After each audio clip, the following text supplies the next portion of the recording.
Are we live? Okay, good morning, everyone, or good afternoon, or perhaps it's good evening for some of you. We are tuning in live from London. It's 10 a.m. Here in London. The weather is not great, so I don't feel sorry for being here online welcoming you all. And we are about to kick off our 5th AI Accelerator. So we have been running this program every year. And this is the 5th time we're doing this, and it's going to happen online for everyone. So we've had over 300 young people apply this year. It has been hugely popular. Over 77% of applications were from young women, 73% were from Afro-Black Caribbean backgrounds, 43% are from Africa, so it's a very, very diverse cohort this year. Only 40 of them are able to participate in this very unique flagship program, and they will have a chance to work for the next 2 weeks with young people, with mentors from MasterCard, from Microsoft, from various other incredible companies like Quantum Black, and they will be, of course, tackling United Nations Sustainable Development Goals. So here with us today, Nitendra, Head of AI Garage MasterCard India. So Nitendra, welcome, and thank you so much for joining us today. Thank you, Elena. I'm too excited to be here. Thank you, and we're so happy you're joining us today to deliver our opening keynote.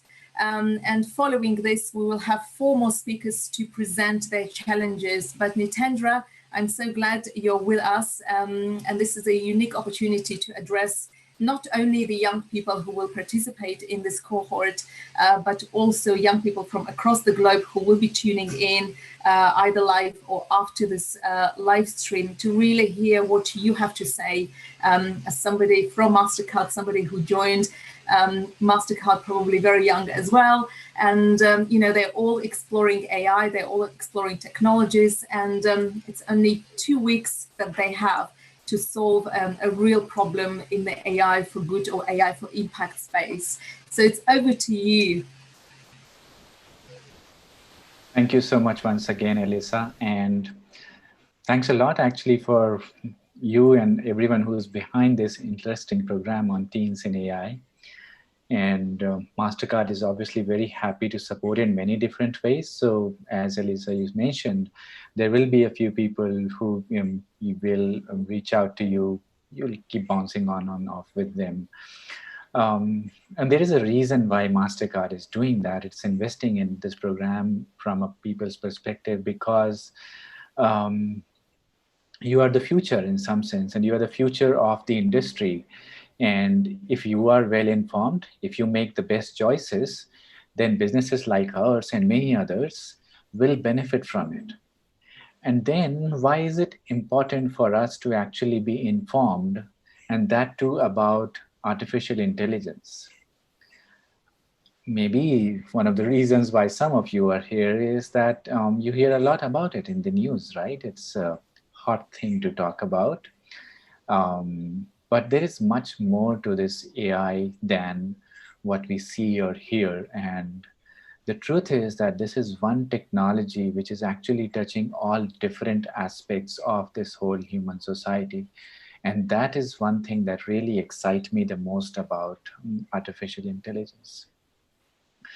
Just think about it in terms of whatever you would have seen as technology components that you've been exposed to so far. Let's talk about a computer. Let's talk about what else are the technologies. So let's say electricity. Let's talk about or things that go in the space and so on and so forth. If you think about each one of these individual components, who developed those kind of things? So usually if it's about a computer, there are people who are engineers, scientists who worked, who know the hardware structure of a machine and so on and so forth, and they build these best devices, right? Who are the people who go out on space, the astronauts, and maybe the technical team behind them who builds all these machines which could go out in space and so on, right? Now think back and look into what AI is doing and who is involved behind that. And that'll help you realize the potential and the vastness of this technology.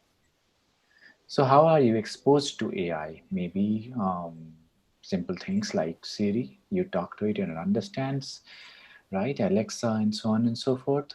When you go on to a e-commerce website, or when you go on for a Netflix type of a movie on that platform, it already knows what you've seen earlier, and then it understands your choices, and it can give you something that you would like in the future and so on, right?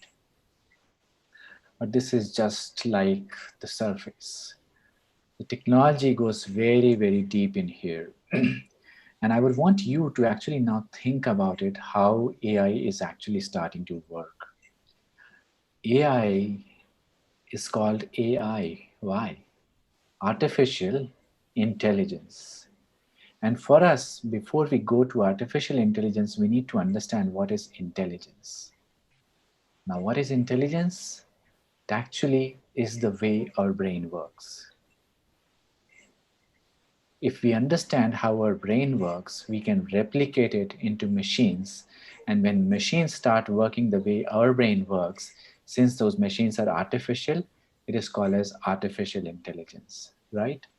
So the first step, how does our brain work?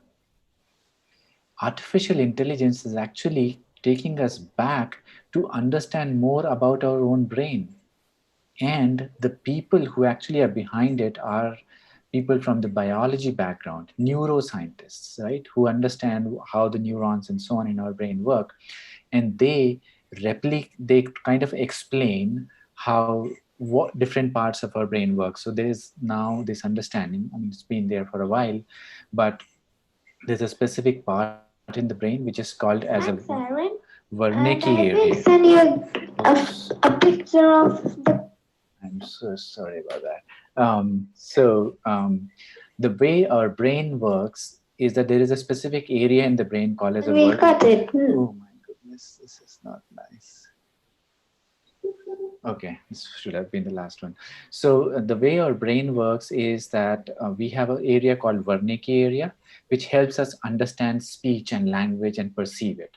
There's a different area called as a visual cortex, which helps us see things and so on.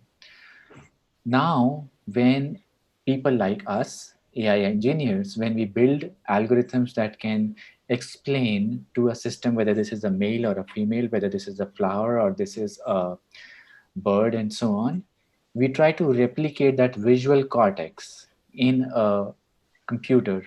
And that's how you get these artificial intelligence solutions which can understand images and scenes and so on. Similarly, when you speak into a system like a Siri and so on, then it understands your voice and it does things on top of it. How does it understand a human's voice is again influenced by the way that Wernicke area in our brain actually works, and you replicate that. So the first step, we are learning how our brain actually works, and neuroscientists are the ones who are actually helping us identify that. There are other things now. What is right, what is wrong, and so on is also coming in the space of what is called as ethics in AI. So you would have a lot about bias in AI, transparency in AI, fairness in AI, ethics in AI. Now, who knows the most about ethics in our society? These are legal rules. So you go back to learning how legal systems are defined and understand those, bring them back into AI systems, and then build AI systems that are fair and transparent and so on. Now, what is right and what is wrong? Take an example of a self-driving car. A self-driving car is driving on the road. There's a 7-year-old child on one side. It's a hypothetical situation, but there's a 7-year-old child on one side. There's a 70-year-old person on the other side. And this car only has two choices. It'll have to hit one of those. Which one should it hit? If I were driving, I wouldn't think about those things. Whatever comes in my instincts, that's how we go. But if I'm sitting in this room comfortably, building an AI algorithm that has to make that decision, I have a good option of thinking nicely and easily and understanding what is it that the society needs and what is the right thing to do. And that's how I code it into that algorithm, which means our own ethics are getting redefined because now we have to code it into an AI algorithm. Now, let me ask you again, what do you think is the right answer here? So now let me give some perspectives on the answer. In some societies, it is believed that maybe we should save the 7-year-old child because that child is the future of the society and maybe will be able to deliver more to the society. On the other hand, there are some civilizations which would say that this 70-year-old person actually has a lot of knowledge and information. And if that person is not there, then we will lose out on that insight. So maybe it's better to preserve that.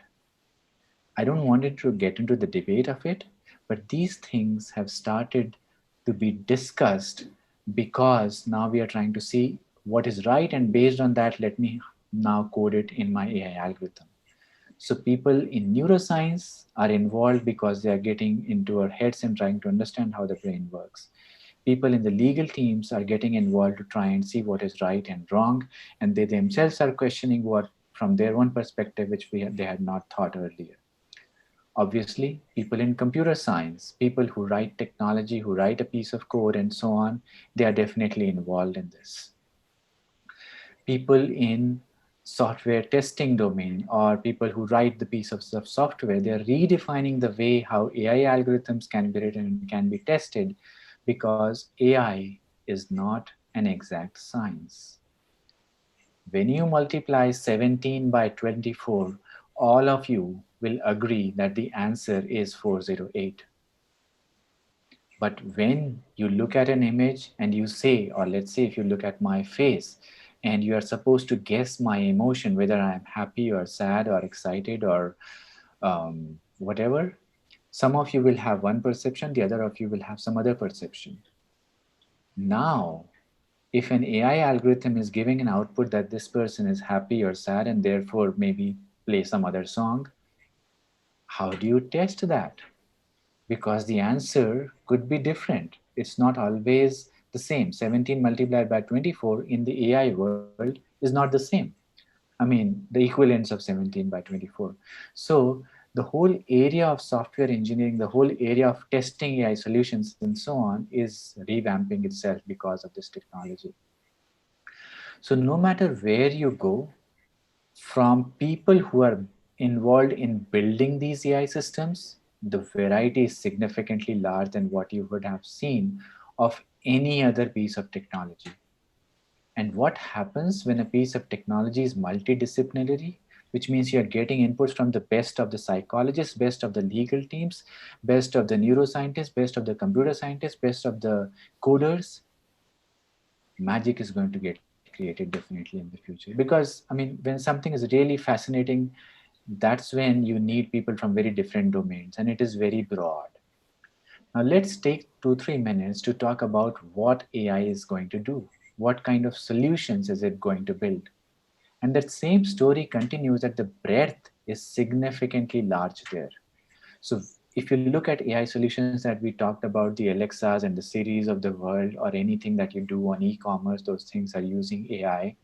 Education, people are using AI to figure out what is it that I should learn after this step and then the next step. And the learning curriculum for every student is very different. So how do I get a sense of what the student is able to learn? Did the student put more attention on this paragraph or some other paragraph? When I'm looking on the screen, am I spending more time on the question or more time on the answers by looking at eye gaze technology and so on? All of those places are using AI.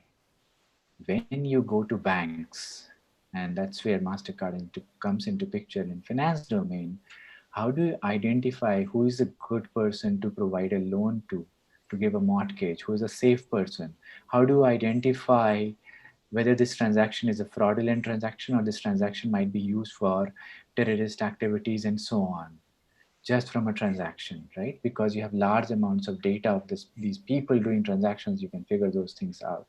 So a lot of use cases in banking, healthcare. Look at CT scans, look at people's profiles in terms of how their health has been and therefore provide diagnosis and so on, trying to even predict what are the most effective drugs for a particular disease and so on. Massive use of AI is there. In retail, so when I am trying to go to stores which are not human bound, can I identify automatically that these particular things people are more interested in, these things people are less interested in, how I organize my bookshelf and so on and so forth. Everywhere AI is being used. You talk about heavy machinery, place things which do rigging of oil and so on, right? So they are very expensive things. Where do you dig the hole so that you get a oil from there? And that's also, in some sense, a prediction technology. You have large amounts of data, and then you're trying to predict what is the most valuable place from there where you can get oil. So these are very, very important areas where AI being used. And then there are these areas which you and I get to see in terms of the Siris and Alexas of the world and so on. So it is very deep because businesses are dependent on them. And at times it is also very shallow and easy because you and I can access them and feel them without even knowing that this is AI. So the depth and the breadth is actually broad in AI. Now, if I were you at this age, in teens, which I dream of, I'm too old now, but if I were you and that age and if something fascinating is going to happen, I would really think, where should I invest myself in so that I'm ready for that future, which would be completely AI driven? Now, no matter what your interests are, if you are interested in more humanities kind of things, psychology side of things, think how the psychology of humans are going to change because of AI, and also think how AI should change because of the human psychology. If you are in marketing, if you are interested in having a marketing career, that will also change and depend on how you sell these kind of things. If you're a computer scientist, if you're a biologist, and so on, it's always good to figure out what you want to be and then see how this huge wave of AI will affect that domain and be ready for that. And that will give you an early advantage. And if you have an early advantage in anything, it's very, very hard to beat that, no matter how difficult the competition is. So I'm very excited that for your future, that you are facing an area of technology which is about to come. If you're ready, you are going to ride the wave. So all the best, and I'm sure you are going to learn a lot in the next 2 weeks. Enjoy this time and just continue on this journey. Just think of this as your start in AI. Thank you.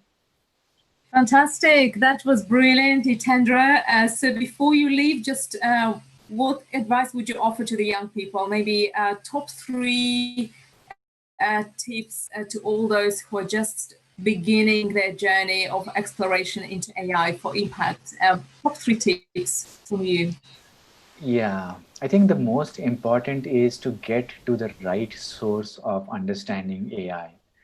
When a technology becomes very popular, there are just too many things that you see and hear around those. A lot of it, unfortunately, is noise. Many people don't know what it is, but they still talk about it. It's not good to learn from them. So identify the source from which you are learning very, very importantly, because it's important to choose that in a lot of noise here. The second thing is that AI is not just a technology for computer science or for IT and so on. It is affecting all different domains. No, I don't want to be a computer scientist, so let's me ignore AI. Nah, that's not the right thing to do at this point in time. It is very, very, very broad. So pick one or the other thread of it, at least to know from that perspective. And the third thing is that we should also understand that it's important to have something like a T-shaped career going forward. You have some breadth, but you go deep into one particular area. If you know everything at a very shallow level, that does not make a good career in AI. So choose one area. Maybe you're interested only in bias and fairness. So go deep into that, but be shallow in the other things also. Because just going into bias and fairness without looking at everything else will make your perspective a bit narrow. So yeah, those are the three things I could think of, Ali, now. Fantastic, brilliant. Well, on this note, Nitendra, if you have to go, do go, but you're welcome to stay on this call. But I'm here to welcome our 4 incredible speakers tuning in from as far as Nairobi. Emma, thank you so much for joining us. Emilius is joining us from London, so NHS, Tavistock and Portman Trust. And Ganesh and Mandy obviously also are from the UK, Ganesh in London and Mandy somewhere outside of London, I know, but you are here because I've invited you to offer the challenges to the young people, and we have quite a number of challenges to tackle. And I would like to invite Mandy to perhaps kick us off just by telling us what are United Nations Sustainable Development Goals, and you know, why are they important? And you know, what's in it for the young people, and what's been happening really in the world recently, and kick us off, and then straight after this we will go and speak to Ganesh. I know you have a very important challenge to present today. It's related to something that's really close to my heart, education, and then we will have Emma, who's tuning in from Nairobi, who is you know, the regional director of Care Central Africa, East Africa, and we will hear from you about what is really happening on the ground, and hopefully you will leave us with some great data set or some facts, things for us to consider. And we will end with Emilius from Tavistock and Portman NHS Trust, and you have a very special challenge to present, which is on mental health of young people, which is, you know, whether we like it or not, it comes up all the time, even when we don't offer this specific challenge. Young people always want to focus on mental health. It is something that, you know, they're really drawn to, and it's something that we hope we will have a chance to address at this time as well. So Mandy, it's over to you. Brilliant, thank you so much. It's a great honor to be supporting Elena and teams in AI again, and it's fantastic to be involved in this hackathon. And it's great to see such amazing panelists here as well, setting the challenges so great, and it's fantastic. So the UN Sustainable Development Goals, we have 17 to achieve in the next 10 years. And COVID has really set us back a little bit in achieving some of those. Some people are quite happy because I feel that climate change has made a real stride forward, because actually while we've been in lockdown, the planet has actually been able to heal a little bit and things seem to have improved. But however, how long will that last? And it's really important that we look at which one is actually important to you. So we have things from like ending poverty, about education. The one I'm really passionate about is SG5, and a high five to everyone, and that's about promoting gender equality. And the one also that I work a lot on is SG10, and it's really come to the surface because COVID, the pandemic, has brought inequalities to the surface. And as when people say to me that COVID is an equalizer, the only thing equal about it is that actually it doesn't discriminate against your wealth. But actually, if you live in Africa, you live in Asia, and you don't have the basic means before COVID, you're actually further away now. And it's really important that we look at some of those goals today. And I think like looking at SG10, looking at some of the vulnerable groups that have been really affected, how can we include them? So when we talk about vulnerable groups, we can talk about women, we can talk about older people, we can talk about people with disabilities, we can talk about migrants, we can talk about refugees, because actually so many different people have been really negatively been affected by COVID. And one of the things that has really saddened me in recent weeks is that actually that we have seen in the UK that if you're born a certain ethnicity, that there's a greater chance that you're going to die sooner than, say, a Caucasian person or somebody that lives in a different deprived area of the city. So it's really quite shocking that actually in 2020 that we're still talking about inequalities, which we thought we'd addressed not just in the UK, but around the world. And just yesterday, I was talking to some young people in Africa, and they were talking about not having access to clean water. People are still so fearful about going out. And actually, you know, they're worried about just the basic needs around having food and everything else now. And they're not worried about the COVID. And so it's about how do we send out messages to young people and to people that don't have access to, say, TVs and electricity, because sometimes it gets cut off. So how do we engage with those young people? But also one of the things that I'm really passionate about is violence against women. And I've been really concerned about the increase in domestic violence, Elena and everybody else. It's been really shocking to see the increase. And there's been some real spikes within human trafficking. As we come out of the pandemic, there's going to be a greater need for cheaper goods, cheaper labor, cheaper sex, and other things that people may think that actually, oh, we just need to get a bargain today. But we need to look at the supply chains. We need to look at who's been affected by this. And there's been some real issues around young people who have not been able to go to school. So whereas in the UK, you may have a free meal at lunchtime, and I know that there's been a lot of concerns about that, and I'm sure that Ganesh and other people will talk about those different challenges.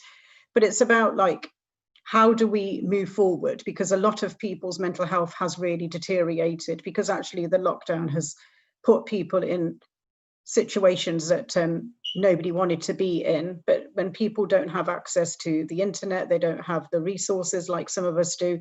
So how do we actually level out that playing field?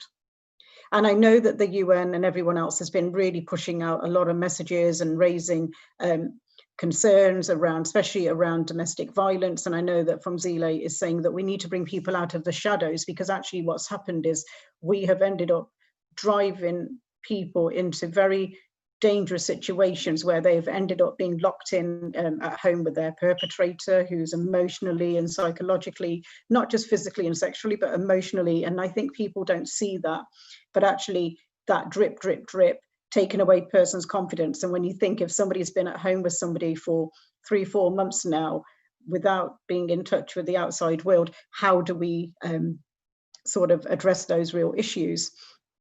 And there's real concerns about young people being left at home, because actually school is a safe place. It's a place where a young person can tell if they've been a victim of harm or abuse, but actually they're no longer in a classroom, they no longer have that safety net.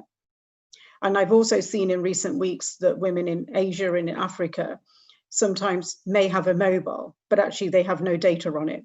They often have sort of very cheap basic phones, which have sort of just been able to make a call. And I know that I was talking to one of my colleagues in India who said to me, what happened was a woman ended up using her mobile to ask for help from the police, but actually the police ended up calling her husband back because actually they wanted to make contact, and then she was kind of not been able to reach the police. So we need to look at how do we keep survivors safe? So if somebody asks for help, is there a way of like trying to keep them safe? Because actually if the people that are willing to help them, the organizations, the civil society, the police and all the professionals, you've got to sort of have like things where those flags, those red flags are being flagged up. And we also know that the economy has been really hit. And I know that young people who don't always come under the category of being vulnerable, but actually, you know, they're coming out of university who have spent 3-4 years doing degrees, coming out wanting to go traveling, or they wanted to go in and sort of get into their first graduate job. And actually those opportunities, especially in the city and in certain sectors, have really dried up. And now they seem to be pushed into going on to benefits and being really left behind. So when I talk about leaving no one behind, I really want to talk about leaving no one behind, because I know that we talk about refugees and migrants, which have been really affected negatively. But actually, we also need to look at the next generation. We need to look at how do we look at their transferable skills. We need to look at industries where there is a greater need. How do we engage and upskill people? So actually, if there's a need in the National Health Service, but actually somebody has done a slightly different degree, how can we upskill and use what they have learned? If there are opportunities, if there is a shortage in certain areas, how do we sort of utilize and transfer and give people more training and upskill people? Because actually that's another thing that is really concerning. And I know the new normal is about wearing a mask and social distancing, and I think the world has kind of adapted to that. But actually just again today watching the news, and people have booked holidays thinking, right, great, we're taking a step forward, but actually over the weekend we're now been told that we have to quarantine again for 2 weeks. So I think it's about the messages. And one of my other concerns is people, when English is not their first language, how do we send out messages for those communities? Because actually it again is around you know, about when it was about stay home, and everyone understood it because the whole world went on lockdown, so they understood that. But when we change messages to stay alert and things, people don't always understand it, especially when English is not your first language, especially if you're a newly arrived community and you don't always understand the social norms, you don't understand sort of how Britain works sometimes. So it's about, and around the world as well. So when I go to America, even though I speak English, they still have a lot of different things that are very different to the British way of life, and the language is different as well. But actually, it's just about simplifying some of our languages. So as I said, we have 10 years to achieve some of the 17 SG goals. And it's about how do we now keep that momentum going? And how do we find the course that is more important to you? And I think it's really important that we're not going to be able to tackle all of them as individuals. So it's about finding the one that actually, that you're passionate about, the one that actually sort of you feel like, actually, this is the one that I'm really interested in. Like I said, I'm in SG5 and SG10 because actually they really go hand in hand. But I know education, they all have an impact, and climate change has an impact on some of the work that I do on child marriage, because actually now when people don't have access to food, and so, you know, they all are intertwined. And the one that I think that people sometimes forget is SG17, around building partnerships. And I think the one thing that you do really well, Elena, is that you bring a lot of great young people together and they get a chance to network and build their networks. And I think that it's about people looking at building their social networks. So one of the things is, I think if somebody has the skills and they want to be interested in building something around SG17, because actually when we come out of the pandemic, we are going to be looking for new partnerships. We want to look to meet new people around the world. So actually where I might have my network, my social capital of people, I need to look at how do I expand that? How do I move that forward? And I know that social media and other platforms are fantastic to help you, but it's about looking at things more creatively and looking at some of tackling the biases in AI as well. So how do we address some of those things? Because actually marginalized groups feel like their voice has not been heard. And we've seen a lot of things, uprisings around the world recently around Black Lives Matters and other movements. People are speaking out. And just today I've seen, you know, that people have spoken up against some of the real hate speech, because hate speech is not free speech. And I think we need to be very clear about that, because actually we belong to one race and it's called human. And I think it's really important that we address some of those real biases and prejudice and hate that is in society, because actually there is no place for that. And I'm also very concerned that sometimes going forward, how do we address, you know, the sexism, the racism and the horrible things that are in society going forward into AI? So how do we make sure that actually we are sending out very clear messages? And one of the only other things I would like to just say is that actually wearing masks are the new norm, and that's fantastic because it's about trying to keep us safe. But actually, I saw one of my friends that has a hearing impairment. And actually, if you know somebody with a hearing impairment, they lip read a lot. They actually understand and communicate by reading our face impressions. And so what they're finding really difficult is now that actually when they're going out, they can't read people, they can't hear what's being saying, and communication is becoming a real barrier. People with visual impairment sometimes now have found things have been really moved and there isn't as much choices on the stores and on the shelves. And actually, sometimes they're forced to buy the most expensive thing, whereas once upon a time, they could see things more easily, they could touch things and try things. So, you know, the world has really changed beyond recognition. And it's about looking at how do we move forward? How do we tackle the real issues that are affecting us, not just in the UK, but around the world? And actually, out of the 17 goals, pick one or two, because they are interlinked, but actually the one that you find really passionate, and see what you can do, because actually, like I said, we have 10 years to achieve them. And it's great to see the next generation here again today. And it's fantastic that they're leading the way. And if anyone does have questions, Elena, they can come via you. And I'm happy to support any of the teams and answer any questions, because sometimes a lot of the young people always have questions. So I'm happy to answer those as well. So on that note, I'm going to say thank you and happy hacking, everyone. So thank you. Thank you. Thank you so much, Mandy. Always great to have you. It's not the first time you're opening our hack as well and offering a challenge. So it's always fantastic to hear from somebody who works, in the field across so many different areas. So on this note, Ganesh, do you, come on board, unmute yourself, yes, and do you present your challenge and tell us about your experience. I know you have also worked in so many different international organizations, from Oxfam to WHO to Unitate. And your experience of what is happening in the world is also quite different and quite unique. You are in London because of the lockdown, but I know you are aware of what's happening in other parts of the world as well. So it's all yours. Thanks, Elena. It's an absolute pleasure to be part of this event, and this is my second time around. I know, Mandy, we were together on the COVID versus hack. There was an amazing experience, and it brought my passion into the work of overall AI and education and stuff. Today is even more special, and I am really excited to share this platform with Emma, who has been a great inspiration for me. I'm still a young person, and she has inspired me over the last 10 years and continue to inspire me. So I'm really happy to be on the same platform with Emma. Without any delay, I would like to get into the challenge around education. I would like to say that we have been forced into an online transformation of education due to pandemic. There were a lot of transformation happens.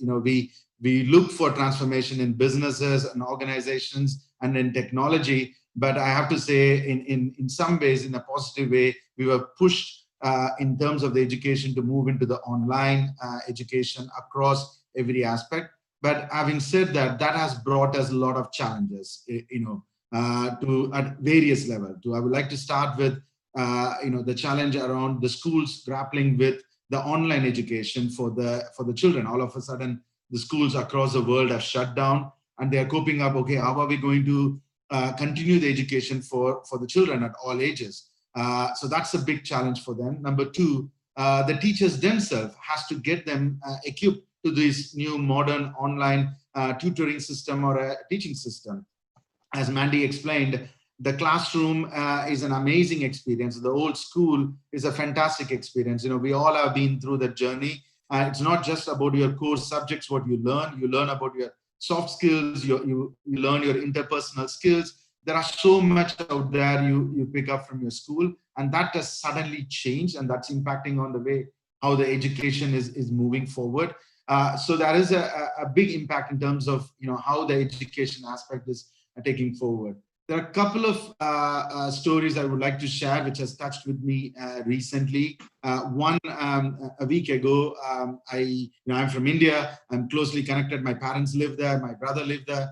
And something came up to my mind, and it really touched my heart, is where a farmer and who has got 2 cows, and they have been a milkman in the village.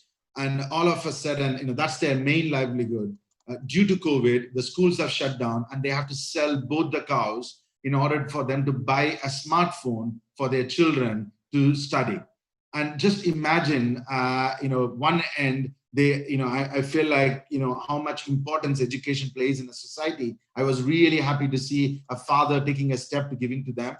But then on the other hand, the amount of impact the family will be going through without a livelihood. And that means a lot for a lot of us. So you can imagine, okay, they were able to get a smartphone. But then the question comes is, in most part of India, the most part of Africa and other places, even in the UK, the connectivity is a big challenge. You don't have the reliable internet connection. You don't have money to buy the ad time.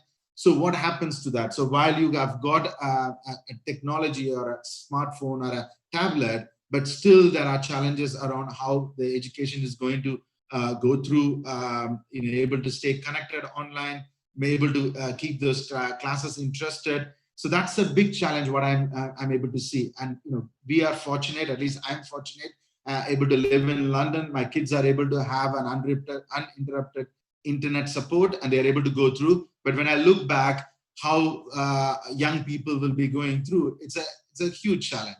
The second aspect of it is all of a sudden we all are moved into the homeschooling. Yes, but the home is a place for everyone. Right now, if I look at my own household, I'm working from my dining room. My wife is working out of our garage. My son is working out of my our bedroom, and my daughter is running between all the rooms. And whenever she gets a free time, she's able to use it. So just imagine a student who is taking his GCSE exams, or this is the final year of their schooling. They are looking forward for the university, and they are confined inside one room to go take on online classes. The level of impact they will have on mental health is tremendously increasing. So these are some of the challenges which while the technology has given us, at the same time it's opening up other kind of challenges in terms of getting them quality education, looking through what is going to be the impact on them.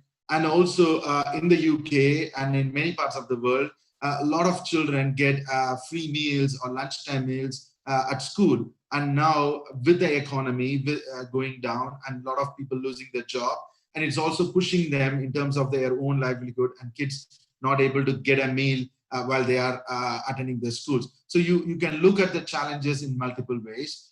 What I would like to ask the young people who are in this room, and I know a couple of teams who are part of the earlier hackathon, they are back. It's great to see them. I think All in AI are back, and they came up with an interesting AI tool to look at PPE at the time of a crisis. And I would like them and also other teams to really look at how can we look at technology, especially the online education, could have a positive impact in the way we learn in the future. So that's something which I would like to ask them as the first question. The second one I would like to ask them is, yes, there are some, most of them have graduated, will be graduated this time, but they are not that much familiar with the online world, or the Zoom or a Team or Google Meet, any of those technology.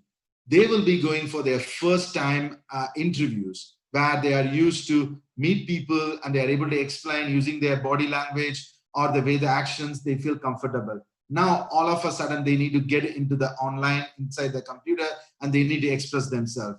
How can the technology help them to build their self-confidence? I can tell you, it's not an easy one to sit in front of whether a laptop or an iPad or iPhone and able to do that. I struggle myself. Am I sitting in the right posture? My voice modulation is coming all right? Or which direction I need to look into it. So these are important aspects of it where each of one needs to learn, and that will boost their self-confidence. You don't want them to, there are less opportunities, as Mandy mentioned, and in the past, or maybe 1 year ago, there will be 100 openings and you will be 200 people applying for it. Today, for 100 openings, you're talking about 1,000 or 10,000 people applying for it. How are you going to present yourself? How are you going to take it forward? So I would like to ask the young people to look at how can you help using the technology, using the AI, the young people to look at how they can get their confidence, how they can get used to this online methods of whether interviews or learning, so that they are not losing those self-confidence, what they will be picking up when they are at the normal class school. So that's the second one which I would like to ask them. And then following on from that is also looking at, as I said, it's a forced transformation into the online education. And some of you have gone through it who are going to be part of the accelerator program. From your personal experience, how would you like the education system to change going forward? I know it's important and you have some early glimpses, and I would like you to think in a futuristic way in 5 years down the line. Okay, if I'm having a coffee with somebody, or if I'm going to pitch on my model, how my tool has come up, you would like to tell a story that this is what we did in July 2020, where we were able to bring in a technology which were able to help hundreds and thousands of people across the world. And that's something which I would like to ask you. And the last one is, how do you think the whole homeschooling will start affecting the overall economy. Just in terms of the education, in terms of the overall economy, how do you think that's going to affect, and how can the technology really help them take it forward? So I would like to end my challenge with this 4 broad question, and I'm available by email, by Discord, and Elena has got my details. I'm happy to share some of my personal experience and the people with whom I'm connected, and I'm helping them in my free time back in the UK, in India, and other parts of the world. Once again, it's an absolute privilege to be part of it. And I know, being part of the May Hackathon, the ideas are amazing. The young people, you have come up with so many surprises. And I can tell you that there have been days at night, I go through all the Discord questions and everything. It is brilliant. You can see from me being here, it's an amazing place to be there. And thank you very much, Elena, once again, for giving me this opportunity.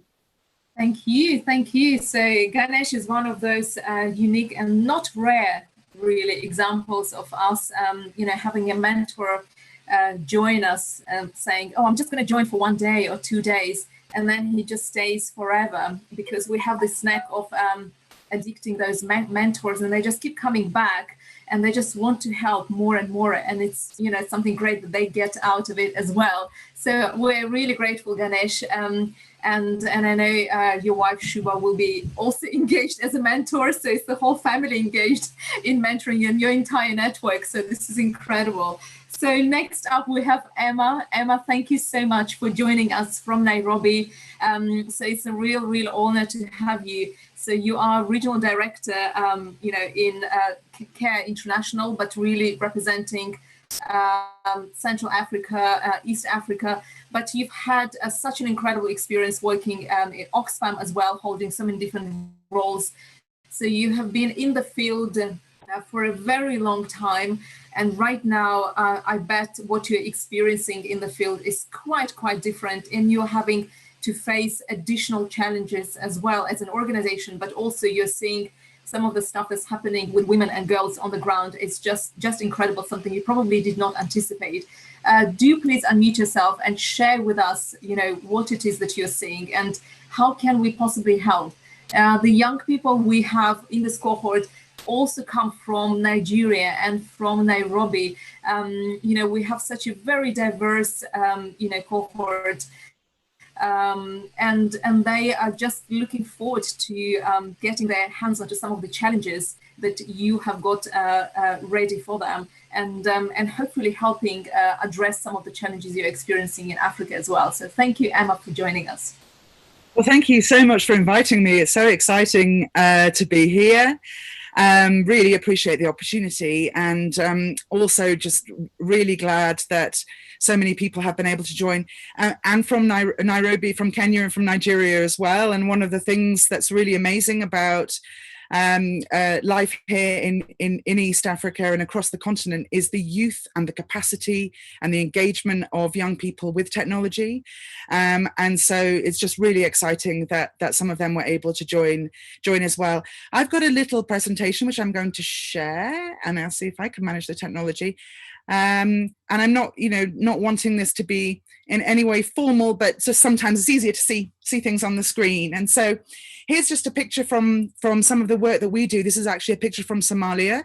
And you can see how in this picture, this is a lady washing her hands at a hand washing station. And this is the kind of work that all of us who work in development and humanitarian work across this region have had to start really adapting and thinking about every aspect of the way we work and how it's affected by COVID-19. And of course, hand washing and hygiene, mask wearing, and all of those things has become part of everyday life, as Mandy was saying. Just very briefly, just a little bit about CARE, just in case you were wondering. I mean, we are a humanitarian and development organisation, and women and girls are at the centre of what we do. And that's because we believe, of course, that women and girls really are often left out of development gains, of development programmes. But also we know from evidence, from proof, that where women and girls are really supported to take charge of their own lives, their own choices, their own development, they not only lift themselves up, but lift up their whole communities. And so, this is really, really important for us. And so that's just a little map of our region. We work in 15 countries across this region, but of course we work across West Africa as well. And it really is for us a fight for social justice. We're focusing a little bit on COVID this morning, and Mandy and Ganesh have already mentioned, you know, the many different impacts, and I'm sure everyone on the call is experiencing it as well. Every single element of our lives is being affected by this pandemic. And of course, the challenge, particularly for women, and this is a picture of a woman in a camp in Malawi, cooking on an open stove. The challenge for us is that in countries and in communities where life is already tough, of course, the impact of COVID is on every element of life. And so, you know, all of the pieces about life that were already challenging are becoming more and more challenging. And the story, you know, for us here in this region is very similar to the rest of the world. When I think about women, particularly women and girls particularly, Mandy talked a lot about the increase in gender-based violence. And this is a massive concern for us. And I'll say a little bit more about this. But it's actually what we're calling now the shadow pandemic. That is to say that, you know, while we're all focused on this kind of public health aspect of COVID-19 and how it can make people sick, what we're really seeing in the shadow of that is a real growth in domestic violence and in gender-based violence. And of course, you all know that's something quite difficult to understand. You know, gender-based violence is not something that we even understand, you know, the tip of the iceberg, because so much of it is not reported, it's not understood, it's shameful, it happens behind closed doors. And to really understand what's happening and how it's happening is really hard. But it's clear that it's getting worse. Of course, one of the other things about COVID-19 is it's the increased workload, and it's women's work, right? And this is, you know, again, true across the world. So women are primarily understood in most societies where we live as being the ones who have to look after children. They're primarily understood about the ones that manage households. They also are primarily understood as the ones who care for people who are not well. They care for their parents. You know, in our culture here, you know, you're responsible for your grandparents, your parents, your cousins and others. You know, women also have to earn a living. And they have to go out and get the means to cook the meals, they have to gather the firewood, they have to make sure that there's food on the table. And so this increased workload and this women's work is really becoming a stressful thing in this situation. Ganesh talked a lot about education, and education has been suspended in many places, and there's challenges of online education. Here in Kenya, for example, we've heard that schools will remain closed at least until January. So that's another 6 months to go. And even then there's some concern about how schools will reopen and whether they're able to reopen safely. And of course, for girls in particular, the suspension of education is a really serious issue. I think, Ganesh, you really hit it on the nail on the head when you said for a lot of girls, schools are safe places and home isn't. And so when you're stuck at home, you're vulnerable to all sorts of different things that might happen. And you're also involved in this increased workload. You have to take responsibility for women's work. You might end up looking after your younger siblings. And there's a real concern in this region that it's been a battle to be able to get girls registered in school and attending school regularly in many places. And there's real concerns that if girls are out of school for a long time, they may not be able to go back. For reasons Ganesh mentioned, for example, that maybe the families won't have the money, but also, you know, that they may end up having to get work or do other activities to support their family, which take them out of school permanently. And so that's something we're really concerned about, not just keeping girls in school now, but making sure that they have a way to get back into school when school becomes possible again. Of course, food insecurity, unemployment, Mandy and Ganesh have mentioned it too. More than 80%, I mean, again, we don't quite know.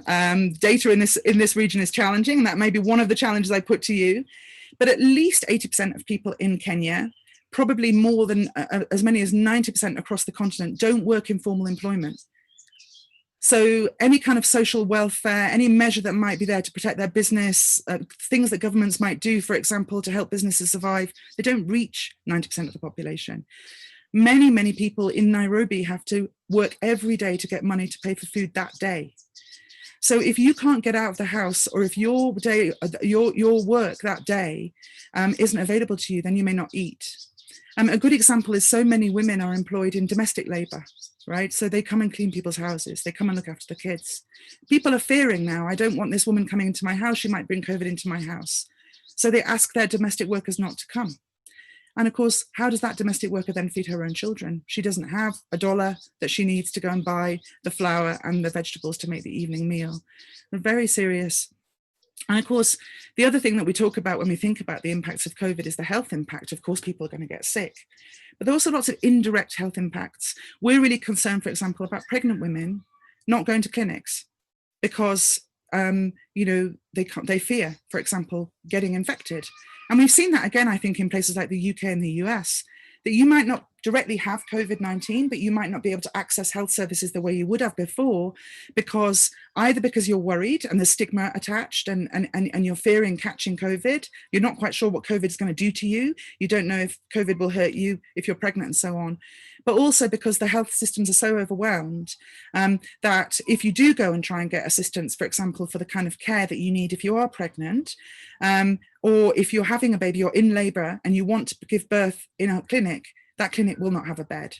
So there's some really complex problems going on here that really sit on top already, you know, people already living in really challenging situations. And here's just one example of some data that we have.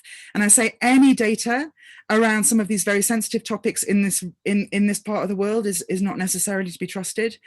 But we reckon about 70% of Kenya's rape survivors are children, right?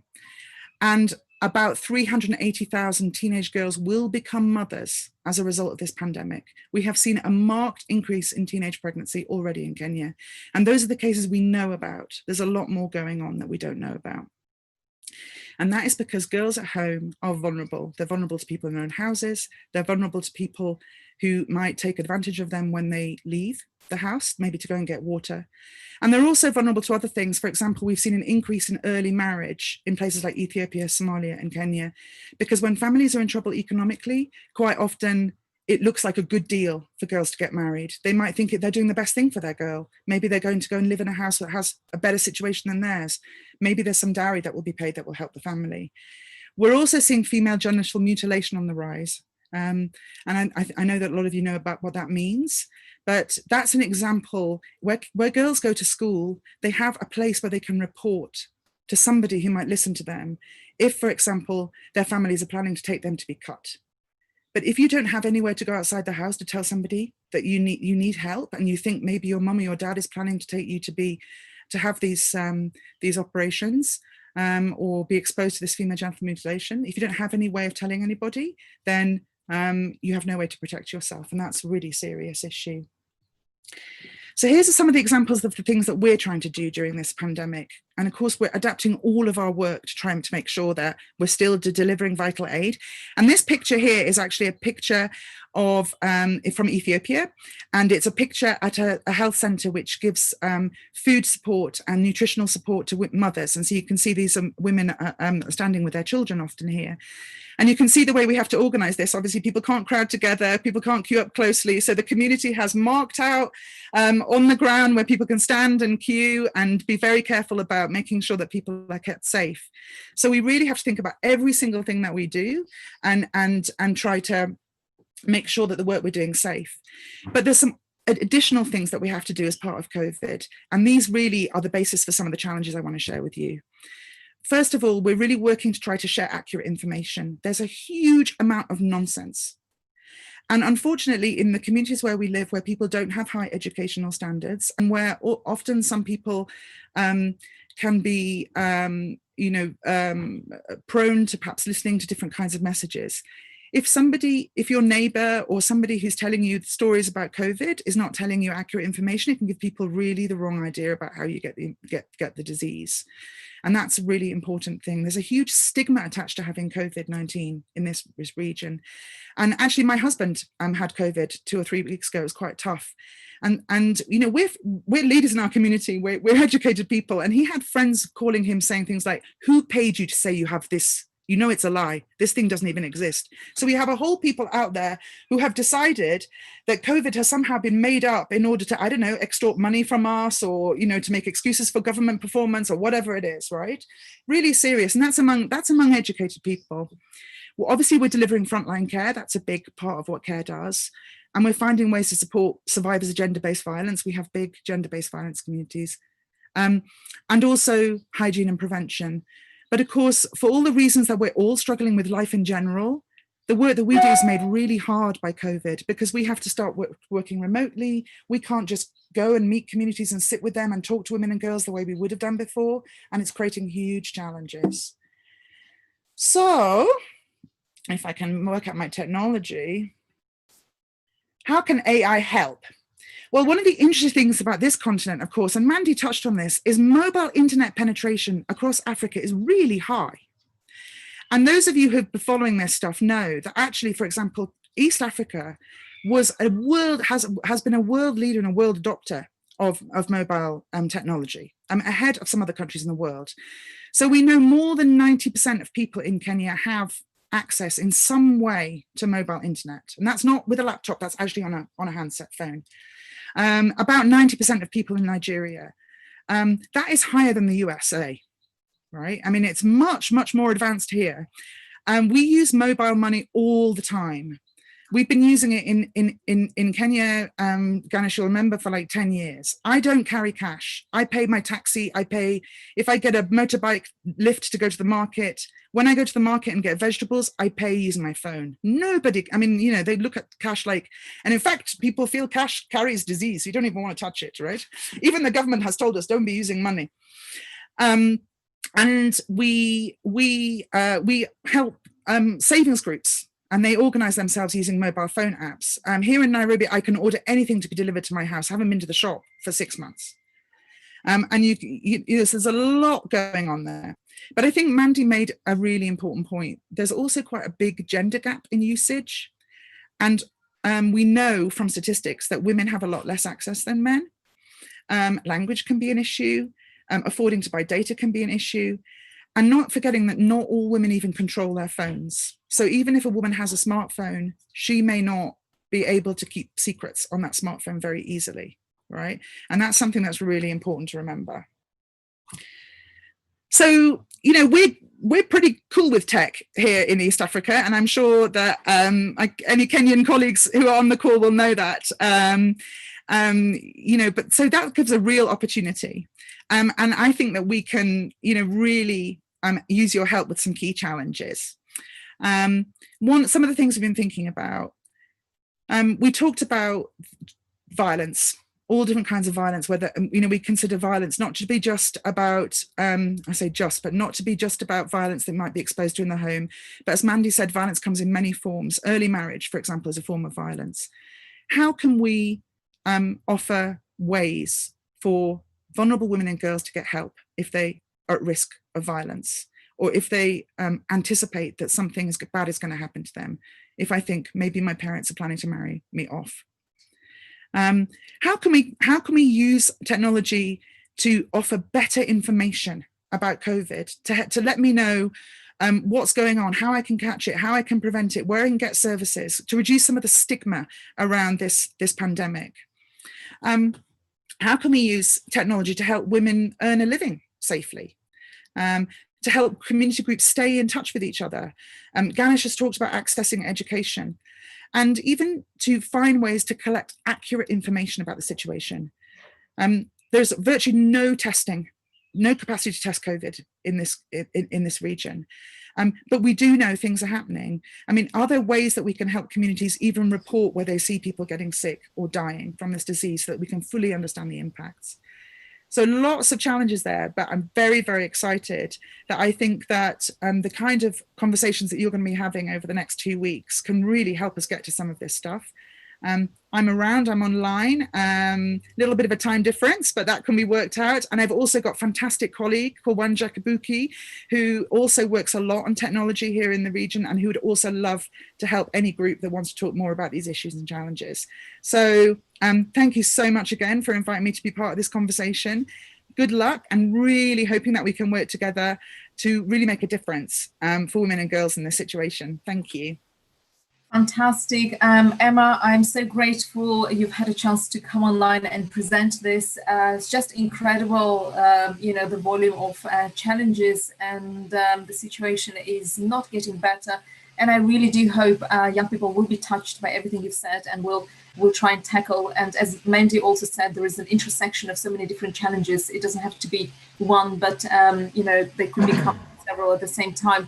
So I'm really grateful, and I know you will be joining us as judge, perhaps not even for the entire judging stage, because it's almost 3 hours, but hopefully you will catch some of it, because we so really want you to see what kids will come out of, what kind of ideas there will be presented, and there will be 11 teams working on this, and hopefully some of this will be relevant to East Africa, Central Africa, or other parts of the world as well. And so on this stage we have our very last speaker, and I know Tanya is also on the call as well, who will be kicking off our design thinking, human-centered design session.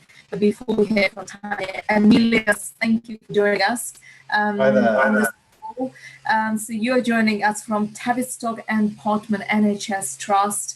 And you are the clinical psychologist that deals specifically with mental health issues for young people. And so I am really excited to have you. And the reason why I'm so excited is whenever we offer, just a general health and well-being challenge, every single hackathon there will be at least 1 or 2 teams who will just focus on mental health for young people. And I can just see this is such a pertinent, such an important issue for young people themselves, that I've been looking forward to partnering at some point with somebody who is, so specialized in this particular knowledge.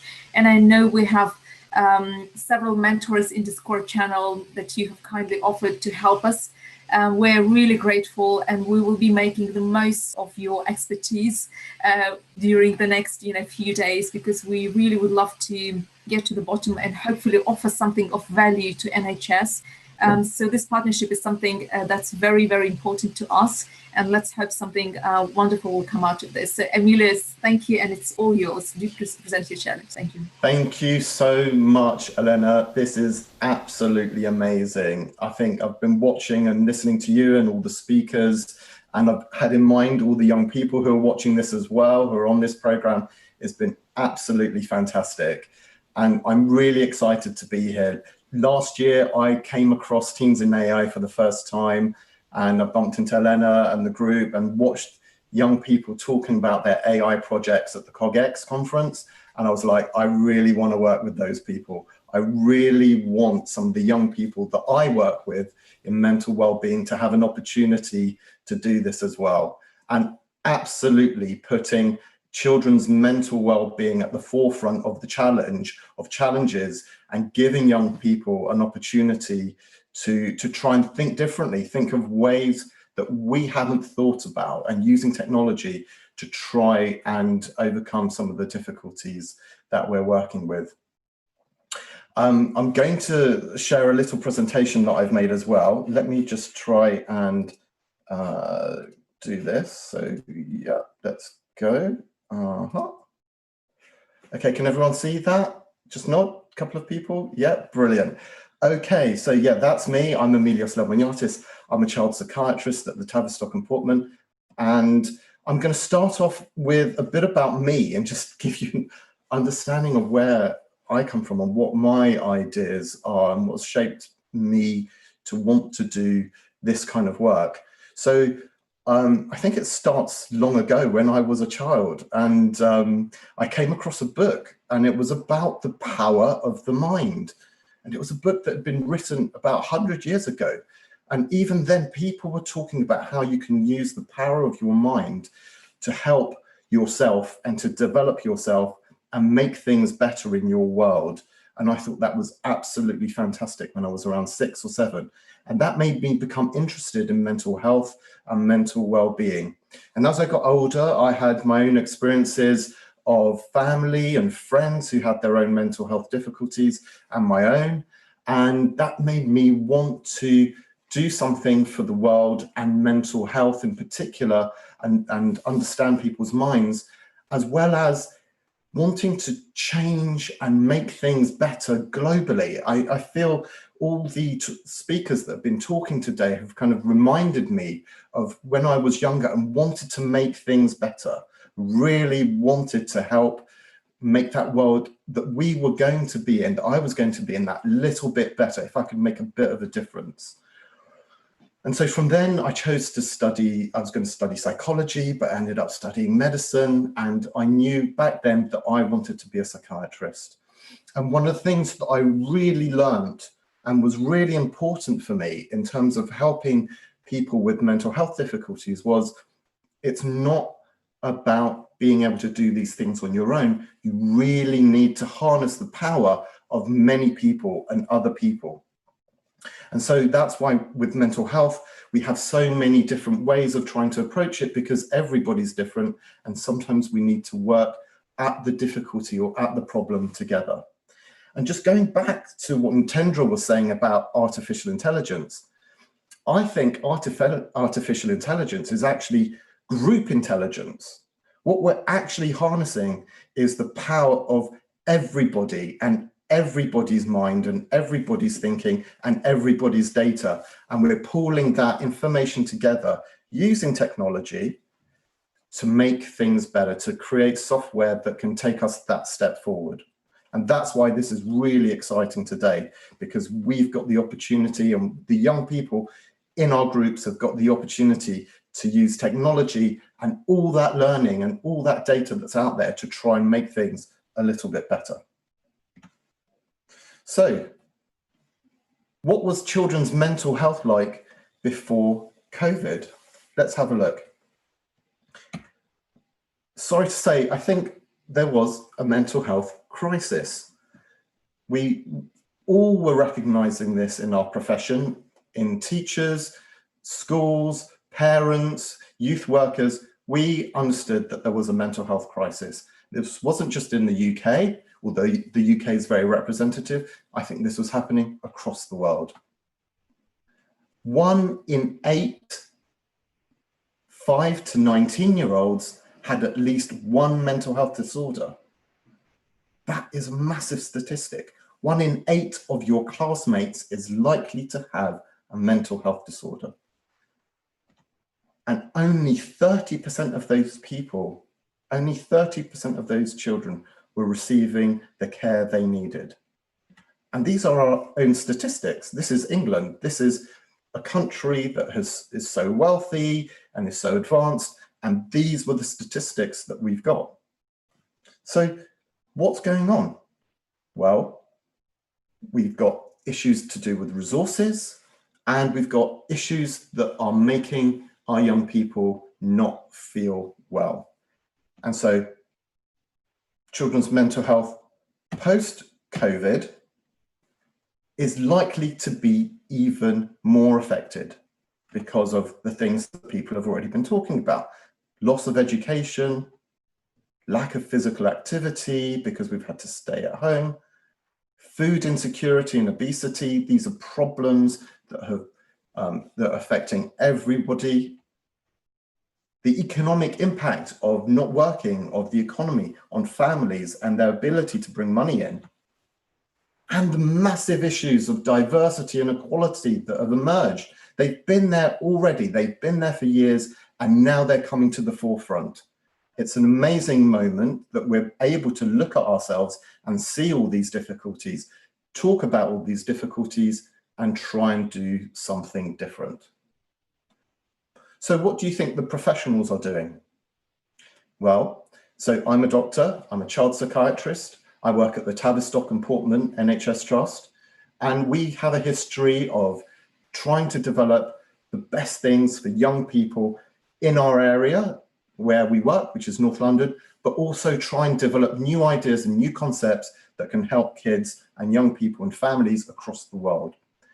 We work in partnership with a diverse group of organizations that are all working together on the same issues.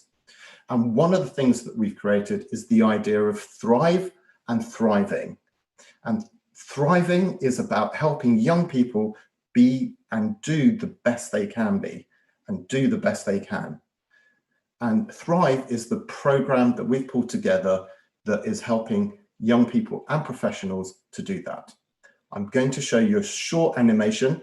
This is probably the first time that it's been aired, so please feedback if there are any issues. So I'm going to show you this animation and then carry on with the talk.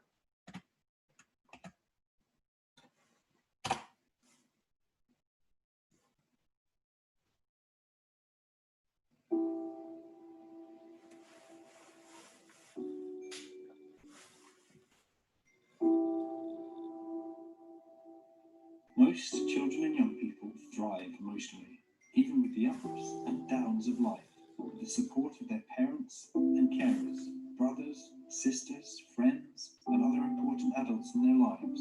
We don't want to just wait until things go wrong to help them thrive. If everyone works together, we can take steps to encourage good emotional health. Some of these can be small things, and others big things. But even if we all work to provide and promote good, active, emotional well-being, some children and young people develop additional emotional needs. There are times when we just need someone we trust to give us useful advice about what might help. Or we need good advice to know what our options are. Occasionally, young people don't want help, but the adults around them are worried. And when this happens, all the people need to work together to keep children and young people safe. If we can help keep them safe and build trust, it might also be useful for some to get well. For some children and young people, we know lots of help will be needed, and others, less. There are many things that can help us feel okay, so we can cope with the ups and downs. Getting the support we need starts with someone noticing and listening, being interested in others. If we work together, these conversations can be the first steps in understanding a child or young person's emotional needs, and to think to them about choosing the right advice, help or support to meet their needs. Sometimes talking and really trying hard to see things from their point of view might be enough on its own to help someone get back to thriving. So let's all work together to ensure that children, young people and their families' emotional health and well-being is everybody's business, and help them to thrive.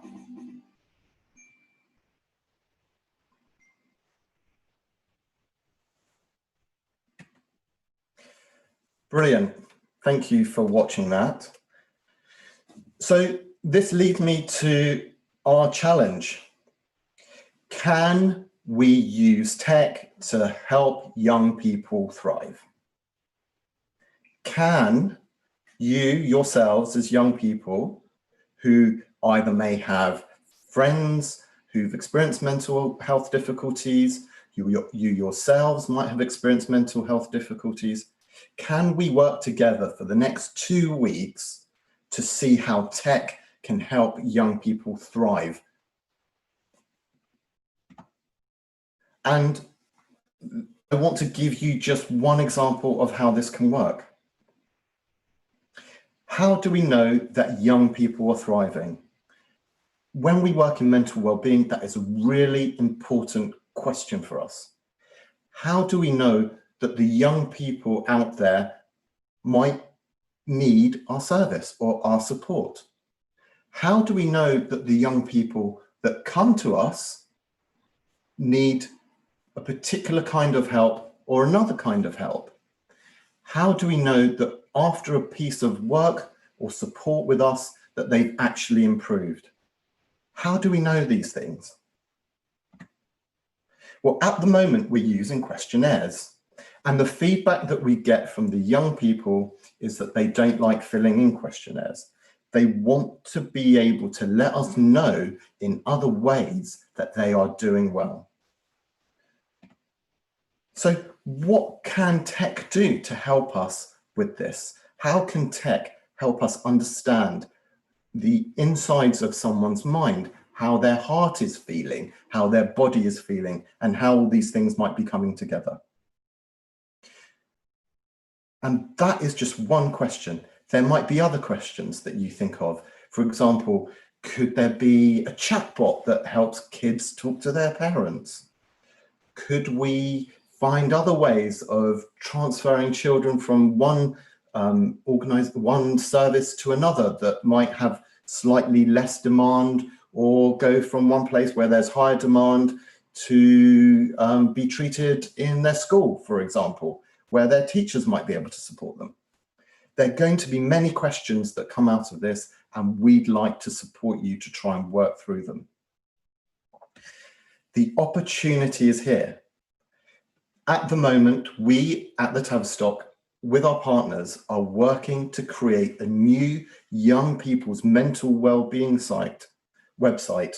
And this will be the main port of call for young people and their families across the whole of North London.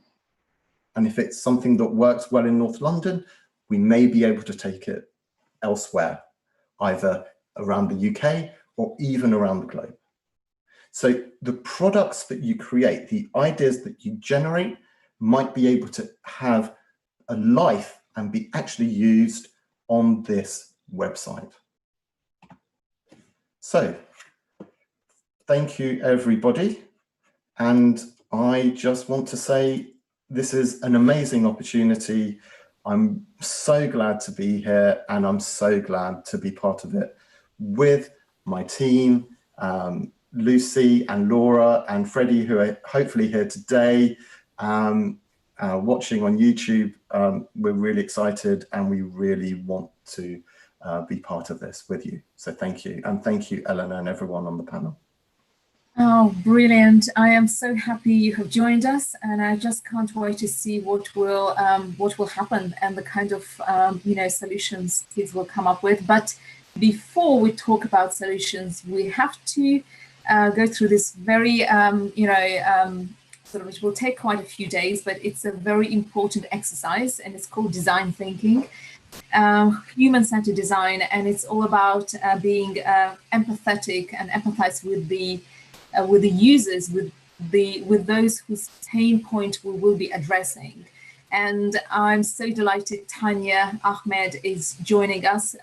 She's lead design thinker, human-centered design expert in Quantum Black, one of my favorite companies ever. I just love Quantum Black because of the culture of the company, and we have worked with Quantum Black for a number of years now, and Tanya herself came to a number of hackathons to inspire boys and girls into human-centered design and really get them thinking about the problems and getting them to understand what is at the core of those problems and how to empathize, how to ask the right questions.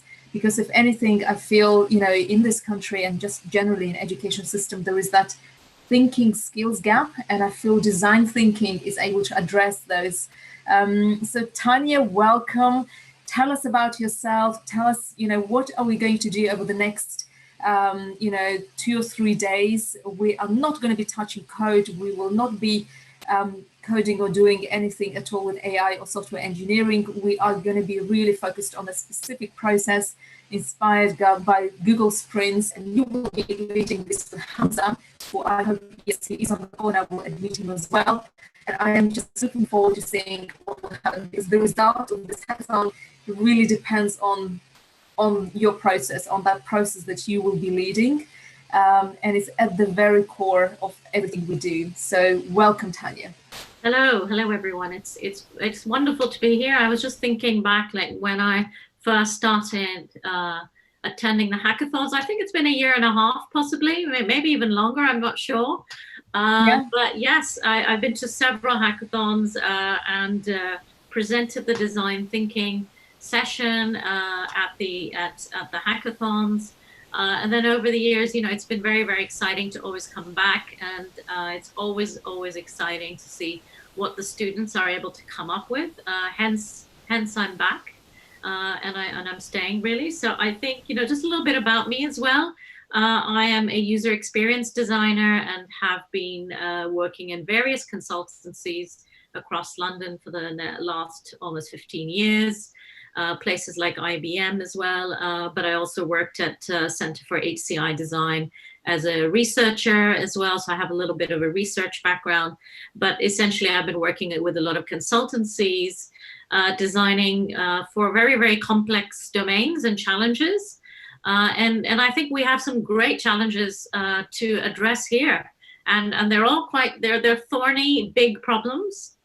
Which is always great. Not easy to solve, but I think there's always a way and an approach to do this. And that's also where design thinking can come in, because I think through design thinking, you can establish a goal and a focus.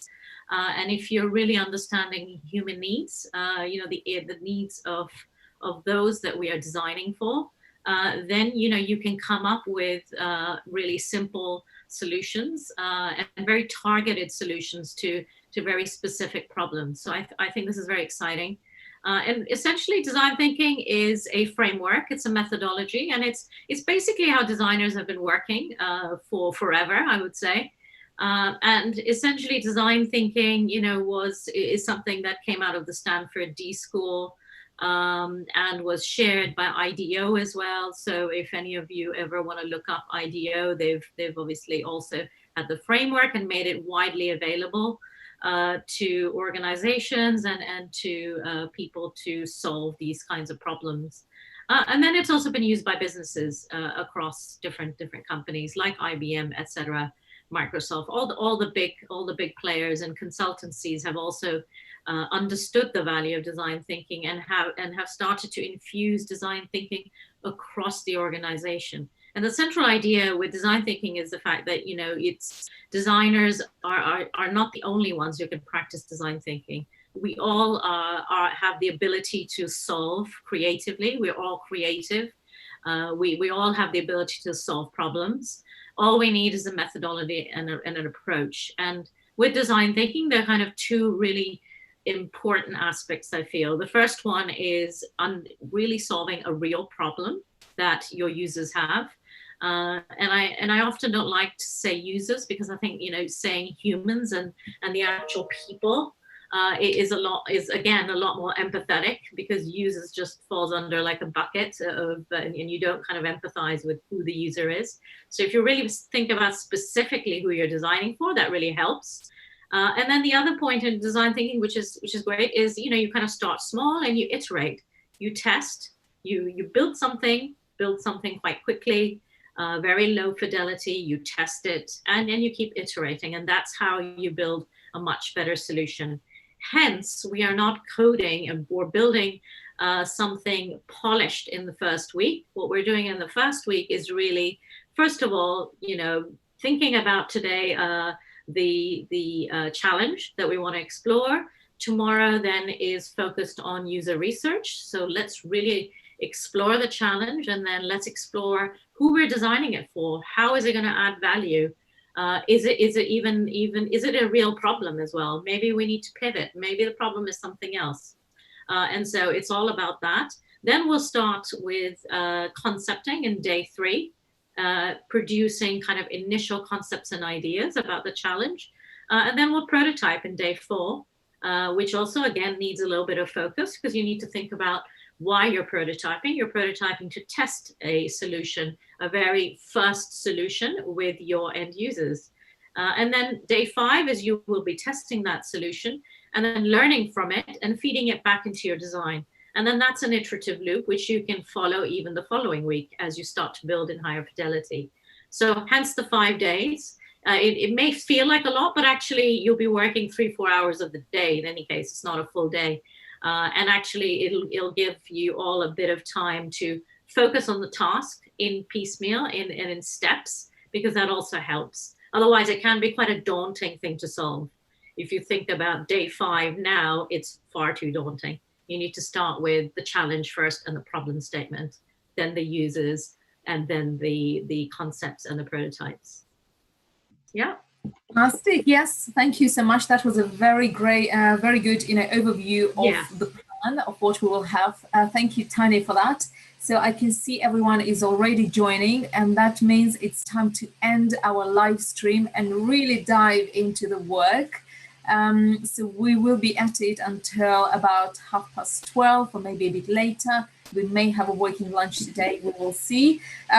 But really the entire day today will be around, trying to find what it is that problem and that challenge we will focus on.